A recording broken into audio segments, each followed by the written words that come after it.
Good evening YouTube ચેનલમાં આપનું હાર્દિક સ્વાગત છે. શૈલેષ ટાપા વ્લોગ યુટ્યુબ ચેનલમાં. અત્યારે હું તમને બતાવવા જઈ રહ્યો છું અમારા ગામનું વ્યૂ.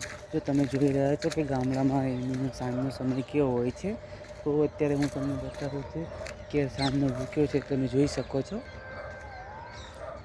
આ છે અમારું ગામ ડીસા. ડીસામાં અત્યારનો વ્યૂ આવો હોય છે. ગામડામાં ખરેખર જે સિટી કરતાં બહુ જ અલગ હોય છે, શાંતિ હોય છે. સિટીમાં સાધનો, પ્રદૂષણ એનો જ અવાજ હોય છે, પણ અહીંયા એવું કંઈ હોતું નથી.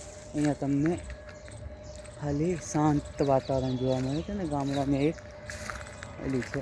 ગામડામાં ખરેખર શાંત જીવન હોય તો આ ગામડામાં છે.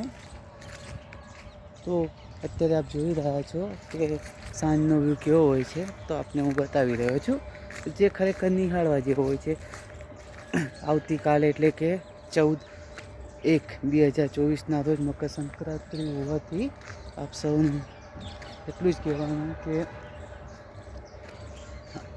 સવારે પક્ષીના બને ત્યાં સુધી 9થી 10ના ગાળામાં આપ સૌએ પતંગ ચગાવો નહીં, કેમ કે સવારનો સમય પક્ષીઓને ઉડવાનો સમય હોય છે. તે એક જગ્યાએથી બીજી જગ્યાએ જતા હોય છે, અને બને તો એ પછી ને કોઈએ છે ને સાધન લઈને જવું નહીં. છોકરાઓને તો ખાસ લઈને જવું નહીં, કારણ કે અત્યારે દોરી બહુ યુઝ થઈ રહી છે. મહેરબાની કરીને ચાઇના દોરીનો તો યુઝ કરવો જ નહીં. ચાઇના દોરીના હિસાબે કેટલાક લોકોના ગળાને કપાતા જોયા છે, અને બહુ નુકસાન થાય છે. એનાથી કેટલાના મૃત્યુ પણ થાય છે. સાવચેતીથી આ ઉત્તરાયણનો મહાપર્વ છે તો ઉત્સવથી મનાવી, અને એમાં કોઈ ધાબા ઉપર હોય તો શાંતિથી જોઈને, કે કેટલાય વ્યક્તિઓ ધાબા ઉપરથી ધ્યાન હોતું નથી અને એમાંથી તો પડી જાય છે.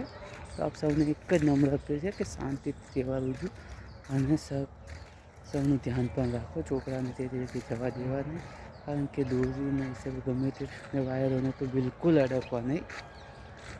બસ એટલું જ છે. જય હિન્દ, જય ભારત.